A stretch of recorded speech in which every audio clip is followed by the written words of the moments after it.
if you're that guy and you just came off a draw, I think rematching will be the most competitive thing to do as an athlete. With the Jake Paul situation, is like, it's a money grab fight. Davis was in a bit of a hole, and he gets an opportunity to fight Jake Paul for $200 million or whatever. I don't mind it at all. As long as Gervonta Davis comes back to the world of boxing after he gets done with this, hey man, you got your money, no worries. The showdown between Jake Paul and Gervonta Tank Davis draws closer, with both fighters locked in intense training camps. Jake focuses on maximizing his size and power, while Tank sharpens his blistering speed and devastating knockout punches. With each camp fully dialed in, anticipation continues to build as fans eagerly watch how the two prepare for one of the sport's most talked about matchups. Yeah, this time the tree right here to catch. You can't let it burn, baby. Mind over matter, son. Mind over matter. Ain't nobody doing no shit like this. Come in the desert. Trying to stay away from the desert. He comes in the desert. Shakur Stevenson weighed in on the growing wave of unconventional boxing matchups. He argued that while bouts like Jake Paul versus Gervonta Davis offer little true value to the sport, a showdown between icons like Floyd Mayweather and Mike Tyson carries an entirely different significance.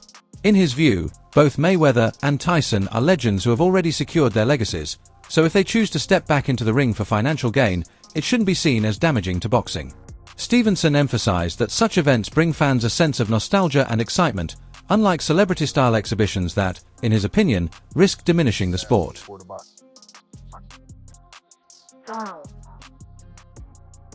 I mean, I feel like in Floyd and Tyson's situation is different than Jake Paul and Buddy. I feel like with Floyd and Tyson, it's like, okay, y'all deserve it. Y'all legends, y'all paid homage, y'all did the most for the sport of boxing already. So you deserve a big payday, and big fool, I'm cool with it. I like it. But with Jake and Buddy, I feel like Buddy is a participate in the sport of boxing right now, and he just came off a draw his last fight. So if you're a real champion and top level guy that you say you are, which I think you are too, I think you're the truth. But if you're that guy and you just came off a draw, I think rematching will be the most competitive thing to do as an athlete. With the Jake Paul situation, is like, it's a money grab fight. So to me, it's like some WWE shit. Do you think it helped? Like, I mean, okay, so he gets this fight with Jake, his value goes up. No, it doesn't. You don't? Not the sport of boxing. You don't I mean, it may. The demand more because he's, because when we looked at the was it Floyd and just hypothetical, we speak hypotheticals at time, right? You go in there and that big ass nigga knock him the fuck out. I'm just saying, hypothetical. Go in there and knock Tank the fuck out. That big ass nigga being Jake Paul. Yes. Gotcha. Knock him the fuck out. Because he's bigger than him, for one. By chance, it is a fight. I think the thing is with Buddy and Jake fight, I feel like it's two sides of me with it. Because from a competitive aspect and me being the mentality that I got, I feel as though I probably would have done the rematch. But then from a business aspect, if I would have done the rematch and I did not win the fight, the Jake Paul fight will be a lot less money and a lot less lucrative. So, you think so?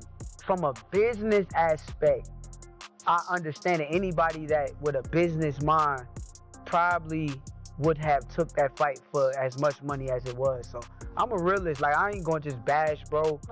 UFC President Dana White gave a characteristically blunt take on the proposed Jake Paul versus Gervonta Davis clash. He downplayed the excitement surrounding the matchup, suggesting that only a small portion of fans are genuinely looking forward to it. Still, White acknowledged it could actually benefit Davis, who has been dealing with public scrutiny and personal challenges that stalled his momentum. According to White, Paul stepped in with a lucrative offer at just the right moment, providing Davis with both exposure and financial reward. What truly surprised many was White's bold claim that Jake Paul could realistically beat Davis, not because of superior boxing skills, but due to physical advantages. He stressed that Paul's size, strength, and reach create a natural mismatch, while Davis, despite his explosive power, is far smaller and used to fighting men closer to his weight class. For White, the fight wouldn't be about pure boxing ability, but about whether Davis could overcome the massive physical gap Paul would bring into the ring. Paul to beat Gervonta Davis. This is not a fight that I'm excited for at all. I would rather have Gervonta Davis fighting in a real boxing match against the likes of Lamont Roach, Shakur Stevenson, Keyshawn Davis, Manuel Navarrete, anybody that is in the 135-pound division and around. That's where I want to see Gervonta Davis fight. However, we live in a world where everybody is trying to do things as big as possible. And the biggest fights possible right now, unfortunately for the sport of boxing, is an exhibition fight between Jake and Gervonta Davis. So, I do like it for this reason, though. I like it because it is allowing Gervonta Davis to have a fight that is going to be big and that the mainstream media is going to have to cover, the mainstream media outside the world of boxing. Gervonta Davis has been, without a doubt, blocked, having venues blocked, having fighters, having other promoters paying fighters away to go different directions from Gervonta Davis. So Gervonta Davis was in a bit of a hole. And he gets an opportunity to fight Jake Paul for $200 million or whatever. I don't mind it at all. As long as Gervonta Davis comes back to the world of boxing after he gets done with this, hey man, you got your money, no worries. But you gotta love Dana White having the audacity to pick Jake Paul in this fight. Former world champion Paulie Malignaggi offered a candid perspective on the idea of Terence Crawford facing Jake Paul. While he praised Crawford as one of the most complete and skilled fighters of this era, he warned that size can often neutralize technical brilliance. Malignaggi noted that boxing history is full of examples where smaller champions struggled after moving too far up in weight. In his view, Jake Paul's natural frame and raw punching power could present real danger to Crawford, regardless of the latter's superior craft. For Malignaggi, the question isn't about talent, it's about physical limits. He reminded fans that boxing remains a sport where size, strength, and durability play decisive roles. Even with Crawford's adaptability and elite ring IQ, stepping in against someone who significantly outweighs him could be a gamble where skill alone may not be enough to erase the size disadvantage. Davis is more to lose because he's the bona fide world champion. I don't care if he's much smaller. I think Jake Paul has sort of plateaued as far as where his boxing is concerned. It's rather low level. He's big, he's physical, he's strong, he can hit. So there is that risk. Davis, at lightweight, you're in a moment where it's too physical for you. You can clinch. Against the heavyweight, where you clinching? You ain't getting out of that corner just clinching anymore if you run out of space. You know what I mean? So it's interesting. But Davis, listen, there's a lot of talking points that I'm sure we'll get into when this gets closer to the fight. Davis can still punch at lightweight. Can he drop a heavyweight?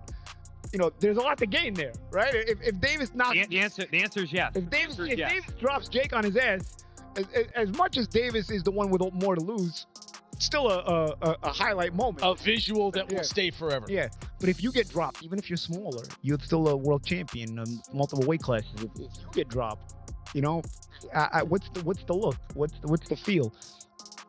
On the inside, as boxers, me and Chris Aldrey, the champ, even you, Jim, you have fight experience, so we know that the risk is a big guy that big hits you. You're probably going down if you're a small guy, if he hits you clean. So we know the risk, but how does it look to the public eye who don't understand that? You know what I mean? The public. So there is a lot to lose, though. There's a bit to gain. I wouldn't necessarily have an issue with this had Davis's career arc been one that benefited boxing. Davis was manufactured and put into a position where he's supposed to benefit boxing, and I don't think he has. I think he's hurt boxing. So by giving him this reward, that's my problem. Why are we watching this? Why don't you make him earn his spot that he still hasn't earned, mind you? Analysts revealed that organizers were forced into a major pivot after the originally selected venue refused to host the much-hyped matchup. Local officials reportedly dismissed the bout as more of a spectacle than a legitimate sporting contest, leading to an outright rejection. The decision shocked many, since the initial site was viewed as perfect for drawing a huge crowd and generating massive revenue. Rather than postpone or cancel, promoters quickly scrambled to secure a replacement and, within days, locked in a new venue willing to embrace the show. While this ensured the fight would move forward, the abrupt switch has sparked fresh criticism about its legitimacy. Skeptics argue that if a venue of such prestige turned it down, the contest itself may lack true sporting value. To them, the relocation highlights how the event is fueled more by entertainment and profit than competitive merit. The controversy over the venue change has now become part of the story, adding fuel to the ongoing debate about whether crossover fights have a rightful place in boxing at all. Jake Paul is over 50 pounds heavier than Gervonta Tank Davis, and he's nearly a foot taller than Gervonta Tank Davis. So no sanction body wants to, and no commission wants to, should I say, I keep saying sanction. No commission wants to sanction it. They don't want to be a part of it, as I told you. So they announced that the fight was going to take place November 14th in Atlanta, State Farm Arena, where the Atlanta Hawks were. And the Georgia Athletic Commission, he came out and he made a serious statement. And he let the world know that they falsely advertised this fight, okay? Because no commission won't sanction it in real boxing, let alone they're not even interested in allowing it to be an exhibition. Okay? They don't even want to be responsible for an exhibition of this magnitude, right? So he comes out and he says, the commissioner, head of the Georgia Commission, he comes out and he says, quote, I believe it's in the public's interest to know because they've been promoting something they should not have been promoting. It's the dumbest thing I ever heard. It's a money grabber, and I'm not okay with it. So they telling them it's just for the money. Retired champion Carl Froch didn't hold back when assessing Jake Paul's boxing career, describing it as one driven purely by money. Froch argued that Paul isn't pursuing greatness in the sport but instead targeting fights that guarantee attention and revenue. In his view, Paul chooses opponents based on marketability rather than genuine challenge.